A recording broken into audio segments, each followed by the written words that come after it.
Yeah, it's not as fun as I make it sound. I know for a fact, and I'm going to call all of you out. I know for a fact you don't enjoy learning as much as you're supposed to. Same as me. I've never found learning fun, and I found learning more time-consuming, and I find that I can do stuff that I love better. I find that learning, it feels like quite a waste of time.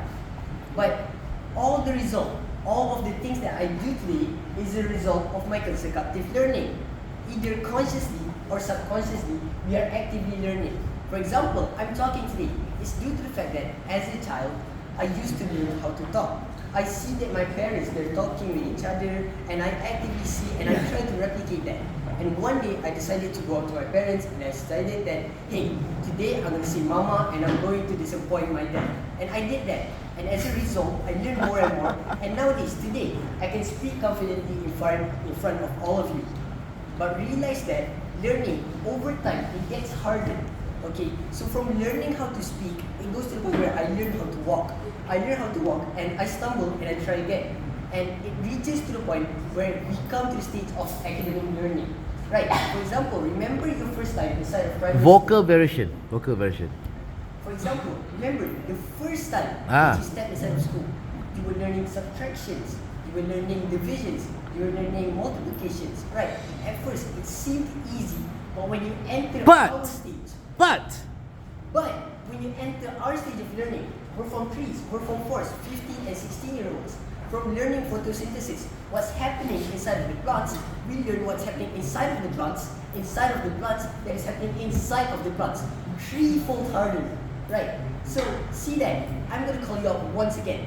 Us, as PP students, for us to enter our school, we have to be highly achieving students. We need to achieve all A's.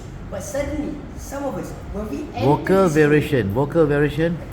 But suddenly, some of us, when we enter the schools, when we enter the school, suddenly our grades plummeted for some reason. This magical reason, one of the biggest factors for our grades plummeting down is due to the fact that we find the upscaling, we find the gap inside of the hardship to learn as a wall, as something that's holding us back. So the solution is actually very simple and it's actually in front of your eyes. I propose to you, I suggest to you that you should learn. That you should learn how to learn. Yes, you heard me correctly. Learn how to learn. What I mean by this is that I'm trying to tell you, you should learn how to implement study techniques, how to study correctly. So let's take it for example, me. I'm trying to solve my academic problems. And for you to solve the problems, you first have to identify the root cause of the problems. For example, I'm trying to slower. 3 to 4 words, pause. Sorry.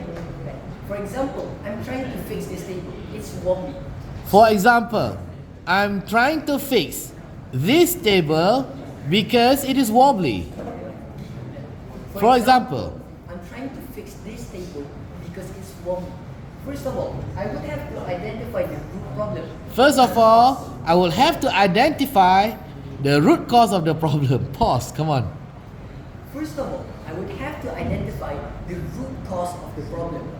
Maybe it is that the table is uneven. One of the legs is actually shorter than the others. So then I would have to fix that first. For example, in my academic problem, first of all, I see that I lack attention span, and at the same time, the second I finish studying, the second I step out of the classroom, I forget everything. So what I did is that I hopped onto the internet and I found 2 study techniques that fit my situation. And I found 2 study techniques. That fit my situation. Uh-huh. First of all, for my attention span and my unfavorable and my unliking to studying, I used dislike. There's no unliking. My dislike. To fix my dislike for studying, I decided to implement the Pomodoro technique. It's essentially a study technique where you have to study for 25 minutes and then you get a break for 5 minutes, which is a reward. Say that I want more break, I would have to study for 50 minutes to gain a 10-minute break. So essentially, this makes studying feels like a reward rather than a tedious task. And second up, to fix my problem, my forgetfulness, I decided to implement the active recall technique.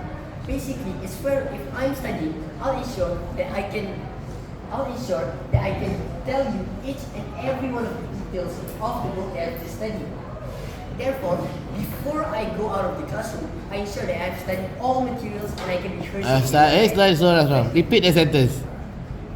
Alright. Therefore, Before I leave the classroom, I'll ensure that I've learned each and every one of the material inside of the book I'm studying so that I can recall and I can tell my friends about it. I ensure that inside of tests, when I go inside my exams, I ensure that I can write it down properly and remember each and every one of the words.